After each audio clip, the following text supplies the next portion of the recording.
ബംഗ്ലാദേശിൽ ന്യൂനപക്ഷങ്ങൾക്കെതിരായ യൂനുസ് സർക്കാരിന്റെ നടപടികളിൽ പ്രതിഷേധിച്ച് അവാമി ലീഗ് പാർട്ടി നേതാക്കൾ മുഹമ്മദ് യൂനുസിന്റെ രാജി ആവശ്യപ്പെട്ട് ബംഗ്ലാദേശ് മുൻ പ്രധാനമന്ത്രി ഷെയ്ഖ് ഹസീനയുടെ അവാമി ലീഗ് പാർട്ടി നേതാക്കൾ സ്വിറ്റ്സർലൻഡിലെ ജനീവയിൽ പ്രതിഷേധിച്ചു.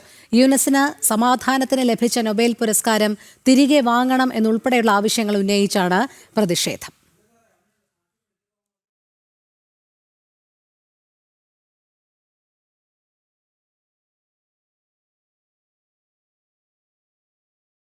ഇന്റർനാഷണൽ ഡെസ്കിൽ നിന്നും ശ്രുതി പ്രകാശ് ചേരുന്നു ഈ വാർത്തയുടെ കൂടുതൽ വിവരങ്ങളുമായി. ശ്രുതി, ബംഗ്ലാദേശിൽ വലിയ രീതിയിലുള്ള ന്യൂനപക്ഷ ആക്രമണങ്ങളാണ് യൂനുസ് സർക്കാരിന്റെ ഭാഗത്തു നിന്നും ഉണ്ടായത്. ഇതിനെതിരെ ശക്തമായ ഒരു പ്രതിഷേധം തന്നെയാണോ നിലവിലിപ്പോൾ അവാമി ലീഗ് പാർട്ടി നേതാക്കളിൽ നിന്നുണ്ടാകുന്നത്? ഏത് രീതിയിലുള്ള പ്രതിഷേധമാണ് അരങ്ങേറിയത്?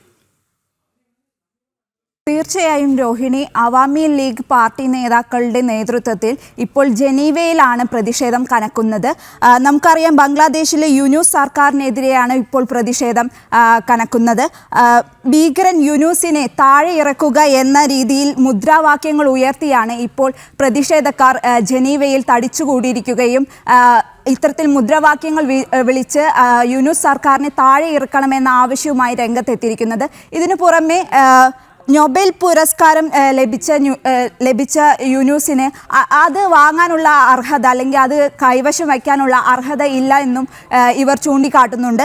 നമുക്കറിയാം, ന്യൂനപക്ഷങ്ങൾക്കെതിരെ ആക്രമണങ്ങൾ അഴിച്ചുവിടുന്ന ഒരു ഇടക്കാല സർക്കാരായിരുന്നു ഈ ഒരു ബംഗ്ലാദേശിൽ ഉണ്ടായിരുന്നത്. ഇപ്പോൾ ഈ നൊബേൽ പുരസ്കാരം ഉൾപ്പെടെ തിരികെ വാങ്ങണം എന്ന ഒരാവശ്യമാണ് അവാമി ലീഗ് പാർട്ടി നേതാക്കൾ ഇപ്പോൾ മുന്നോട്ട് വയ്ക്കുന്നത്. മുഹമ്മദ് യൂനുസ് പുരസ്കാരത്തിന് അർഹനല്ലെന്ന് ചൂണ്ടിക്കാട്ടിയും അവാമി ലീഗ് നേതാക്കൾ പ്രതിഷേധിച്ചിട്ടുണ്ട്. ഇവരെ വീഡിയോ കോൾ വഴിയാണ് ഷെയ്ഖ് ഹസീന അഭിസംബോധന ചെയ്തത്. ഇതിനു മുന്നേ നേരത്തെ ന്യൂയോർക്കിലെ UN ജനറൽ അസംബ്ലിക്ക് മുന്നിലും യൂനുസ് സർക്കാരിനെതിരെ പ്രതിഷേധം നടന്നിരുന്നു.